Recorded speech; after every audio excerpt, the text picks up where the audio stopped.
Selanjutnya, video pembelajaran untuk kelas 5, yaitu organ gerak hewan dan manusia. Apakah kalian tahu kelinci? Bulunya tebal, lincah geraknya. Mengapa demikian? Mengapa kelinci bisa berlompat dan lincah seperti itu? Pada dasarnya, organ gerak kelinci serta hewan yang lainnya hampir sama dengan organ gerak manusia. Tanpa organ gerak, kita tidak bisa melakukan kegiatan apapun.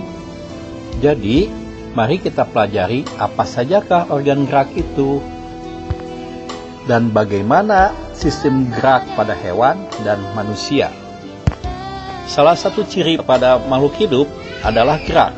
Gerak adalah berpindah tempat atau perubahan posisi sebagian atau seluruh bagian dari tubuh. Makhluk hidup dapat bergerak karena adanya rangsangan pada tubuh.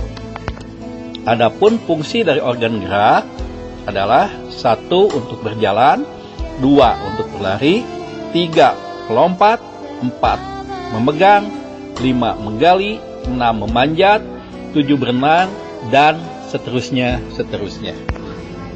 Alat gerak yang terjadi pada hewan dan manusia ada 2, yaitu alat gerak pasif dan alat gerak aktif. Alat gerak pasif berupa tulang dan alat gerak aktif berupa otot. Kedua alat gerak ini akan bekerja sama untuk membentuk suatu pergerakan. Kerjasama antara tulang dan otot tersebut akan membentuk suatu sistem yang dinamakan sistem gerak. Mengapa tulang disebut alat gerak pasif? Karena tulang tidak dapat bergerak dengan sendirinya. Tanpa adanya alat gerak aktif atau otot, maka tulang-tulang tersebut tidak akan mampu membuat suatu pergerakan. Walaupun merupakan alat gerak pasif, tetapi tulang mempunyai peranan yang sangat besar dalam sistem gerak manusia dan hewan. Adapun otot disebut alat gerak aktif karena otot memiliki suatu senyawa kimia yang mampu membuatnya bergerak.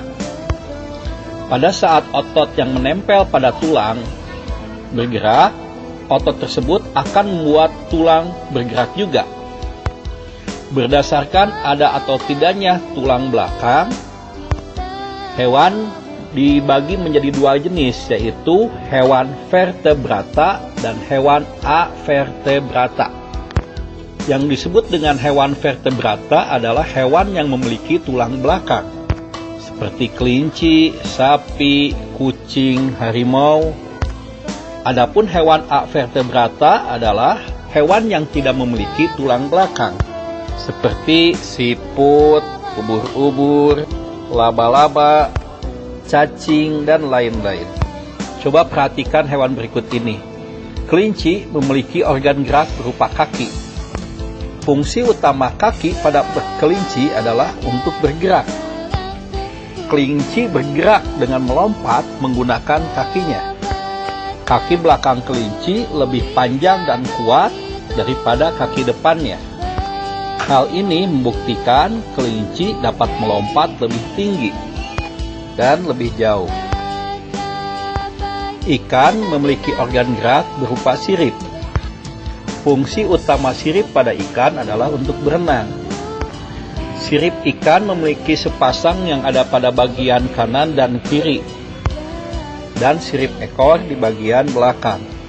Sirip-sirip ini bermanfaat agar ikan itu lebih mudah dalam bergerak ke arah depan. Siput memiliki organ gerak berupa kaki perut dengan bentuk pipih dan lebar. Fungsi utama kaki perut pada siput adalah untuk bergerak atau berpindah tempat. Ubur-ubur memiliki organ gerak berupa tentakel dan kepala. Unsur utama tentakel dan kepala adalah untuk berenang. Adapun burung memiliki organ gerak berupa sayap. Fungsi sayap pada burung adalah untuk bergerak atau terbang. Sayap burung berbentuk melengkung sehingga udara yang mengalir pada atas sayap akan lebih cepat daripada bagian bawah. Demikian video pembelajaran untuk kelas 5. Sekarang soal dan pertanyaan. Kelinci adalah hewan yang lincah bergerak. Mengapa? Jelaskan. Sebutkan 5 fungsi gerak pada hewan dan makhluk hidup lainnya. Apa yang dimaksud alat gerak pasif dan alat gerak aktif? Jelaskan. Apa perbedaan hewan vertebrata dan avertebrata? Berikan alasan mengapa kaki belakang kelinci lebih panjang daripada kaki depannya. Jelaskan.